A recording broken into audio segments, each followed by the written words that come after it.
I want to share with you right now 15 things that sales leaders and sales people need to be doing to navigate their way through these difficult times that we find ourselves in.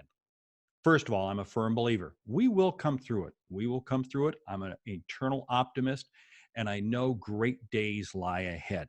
As you know, each week I post a video, and this one's a very little extended play one because I want to walk you through the 15 things. I shared this with my clients this week. I found it so valuable. They found it so valuable. I want to take the time to share it with you right now in a video. If you do like it, I do hope that you subscribe because I send out new videos like this every week. First of all, if you're over the age of 30, you have lived through 9/11, you've lived through SARS, Ebola, you've lived through the financial crisis, the Great Recession, other things. We will get through this. Now, here's the whole thing. I want you to look at yourself as if you're a captain on a ship. And if you're a captain on a boat, you have navigating skills. You find yourself in a storm. No, you've never been in that storm before, but you have navigational skills that will guide you. This is what it's so critical for you right now to be able to rely on your navigational skills to either help guide you to a safe harbor or out to calm open waters. But you will get there. And the 15 things I want to just really say right now, number one, oftentimes the greatest opportunities arise when customers are in the greatest need. And believe me, you have customers that are in great need now. Now, your marketplace might change. And yes, I'm reading from some notes today because I'm that serious about what we're talking about. You see, here's the whole thing. Your marketplace might have changed, but there are new opportunities out there. Last week, I was guiding several companies through as we had to find new markets with which to go. And you know what this does? It creates new business for us long term. I want to be in my current business. I get that, my current marketplace. But don't hesitate to say what else is out there. Two, you want to be there for your customers and your clients. I'm telling salespeople, you have to over communicate right now. Over communicate. And when you over communicate, it's about telling the customers that hey, here's how you're helping them. Here's how you're working with them. Here's how you're dealing. It is very critical for you to over communicate because why? Because you're going to help them identify new solutions. You see, you're going to help them navigate through. And guess what? Customers reward people who help them. They will reward you. It may not be business today, but there will be business down the road for you. Over communicate. Number three, with existing customers, take nothing for granted. Don't take anything for granted. You may feel they're okay. You may sense they're okay, but you don't know that. You see, you got to collaborate with them and help them work downstream with their customers. Because remember, you may have a customer that looks great on the surface, but if their customers aren't healthy, guess what? Soon they will not be healthy. Be looking downstream. Think of your customer's customer. Number four, make it as simple as possible for customers to do business with you. Don't try and sell the complex thing and everything right now. You see what I'm telling people? Just make it simple for customers to do business with you. Get them into the system, get them in. And then after they're in, then you begin to move them and help and see what will happen is you get them in now. And then by the time this passes, then you're going to be in a great position to be able to create those add-on opportunities that you know you can provide them. See, here's the other thing. When you're selling the complex or the bigger thing, it's going to take more people to be involved. And chances are, because everybody's working from home, it may be more difficult for them all to get together. So they're going to say, let's just wait. Let's just wait for a few months. You see, so what I want to do is I want to make every buying decision, every selling opportunity, as simple as a one-to-one relationship. Because when I do that, it's amazing at what can happen, which really takes me to number 5. Be incredibly sensitive to others. You want to hear their backstory. Everyone has got a backstory. You need to hear their personal backstory and their company backstory. I'm finding continuously that salespeople are having greater, better conversations than ever before because people are kind of thrown out. Things have changed. And as a result, that normal dialogue that they get isn't happening. So when you call, they are suddenly amenable to having that conversation. But this means you have to be willing to listen. You see, this is where I really feel strong about this. Sales, more than ever, it's always about relationships. It always is. But now it's really about relationships and being that authentic, integrity filled salesperson who takes the time to listen. Next one is don't allow others to see you as being concerned. Now, you're concerned about their health, your so forth, but don't allow yourself to be so, don't allow others to see you that you're so caught up in it that you're not calm. See, right now, the calm, confident voice is so important. See, people take their cues from what they see around them, what they read, and what they hear. And see, so if you're talking to somebody, guess what? They're taking their cues from what they hear from you, what they see from you. And you see, you have to be the calm person. This is why I also very much strongly say we have to limit our news content, because believe me, it can be very depressing very quickly. Number 7, again, builds on it.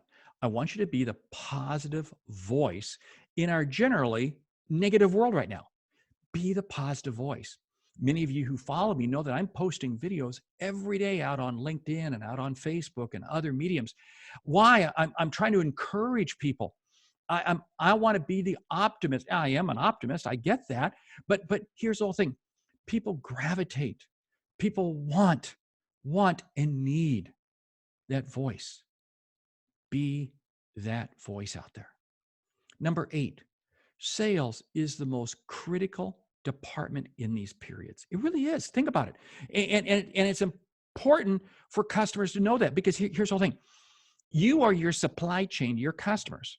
Just as you go to the grocery store and you expect to find food right now and toilet paper, you are your customer supply chain. Within your company, you are the supply chain that keeps people employed. You see, sales right now is an incredibly important position. So don't think for a moment that sales is not important. It is important because you're helping customers. Because remember I always say, if you have the ability to help somebody, it's your responsibility to do so. And that's what sales is all about. You see, also what's going to happen is as you're talking to customers, you're going to develop new strategies, new ideas. Make sure you're sharing them with other sales leaders. Make sure you're taking the time to listen to your salespeople. Listen to them. What are they sharing with you? What are they saying? These are the ideas that help drive things forward. It's always said in times of crisis is when the greatest ideas always emerge. And I truly believe that's happening right now. You see, we may be in a situation where we can't control the environment around us, but we can control how we respond to the environment around us. Absolute key. Number 9, help those around you see the full picture that this is going to pass. You see, what I tell people is don't look at your shoes, look at the horizon. Look at the horizon. You see, what's very interesting is every idea, let's take a step back from there. Every pandemic, everything has a lifespan, and this too will pass. This too will pass. The situation we are in today is not going to last forever. In my own life, I've gone through amazing situations where we've dealt with cancer, we've dealt with death, we've dealt with major issues. And you know what? Each time we've come through it. And you know what? We've come through it better. We come through it smarter. There is great outcome. So I encourage you, make decisions. And I know it can be tough. Don't make decisions short term. Make decisions as to how they will play out long term. Number 10, this is really for sales leaders. The employees who are now being asked to work from home are not necessarily going to feel comfortable. Right? So you've got to make them feel comfortable. It's okay. You see, don't pass judgment on people in terms of the video conference that you're having, in terms of what their office setup or what their office setup is not. Don't pass judgment on them. Don't pass judgment when you do the same thing with customers. Again, Everything is kind of up in the arm. We got kids doing online learning, sitting right next to their parents. That's okay. Celebrate it. Celebrate it. Celebrate the dialogue, the community. Number 11, respect the variety of other people your employees are now dealing with. Now, what do I mean with this? This again comes back to this whole thing that when the dog is barking in the background, that's okay. Who cares? Who cares? You see, I don't want people to become so concerned about their home environment, making sure it's perfect, that they don't want to have the conversation with you. This is the time to be authentic. I talk about authentic leadership. See, this is when you want to be authentic. If you're working from home and you're a sales leader and or you're dealing with a customer or whatever, and your dog starts barking, that's okay. It's okay. Rules are off the table. It's okay. You see, here's the whole thing also. Number 12. Employees and others can become concerned with outside issues. Got to make time for them. This means you've got to be flexible. You got to be flexible in when meetings occur and how they occur. But if you're a sales leader, you got to make sure that you hold your people firm. Because here's the whole thing. One of the things that I've found is that we crave chaos. Excuse me. We crave order. We crave order and discipline in our lives. We really do. We may say we don't like order. We don't like it. But boy, wow. Talk to the person who suddenly retires and they go, wow, this is like weird. Yeah, it's a shock to the system. You see, so you want to do everything you possible to keep order and focus and discipline in things. And this pertains also to customer meetings. This pertains to everything. So yeah, I'm going to allow flexibility if they have to go take care of their child real quick or their kid, but I'm holding people accountable. Now, one of the ways that I do this, if you're a sales leader, is by making sure that you keep your sales team focused on long-term objectives. You see, because what's interesting is if they're not focused on long-term objectives, then they can get kind of wonky in the things that are happening right now. Number 13, a little bit of what I've talked about before, but it's really demonstrate flexibility. This means you're going to have to double confirm every meeting. You really have to double confirm every meeting. You may have a meeting set up tomorrow for 10 a.m. You got to make sure that you're confirming it because again, things can change very quickly. And don't run from the meeting at the odd hour. The person who wants to meet at 6:30 a.m. because for their schedule, that might be the time that's best for them because they want to try to get meetings out of the way before their kids get up in the morning. Or maybe it's 6:30, 7 o'clock at night. It's okay. These are all the little nuances. But what it's going to do, it's going to have you be seen, whether you're a salesperson or a sales leader managing a sales team. It's going to have you really being seen as a person who understands where they're coming from. But remember, I'm still holding people accountable. Number 14, don't panic. Do not panic. This can happen so easily, so quickly. I have seen this time and time again, where suddenly a customer calls up and suddenly it's like, whoa, we got to change this. We got to do this. And just breathe deep, be calm. And it's amazing how things will turn out. Situations change. What I've always found is the mountaintops are never as high as we think they are, and the valleys are never as low as we think they are.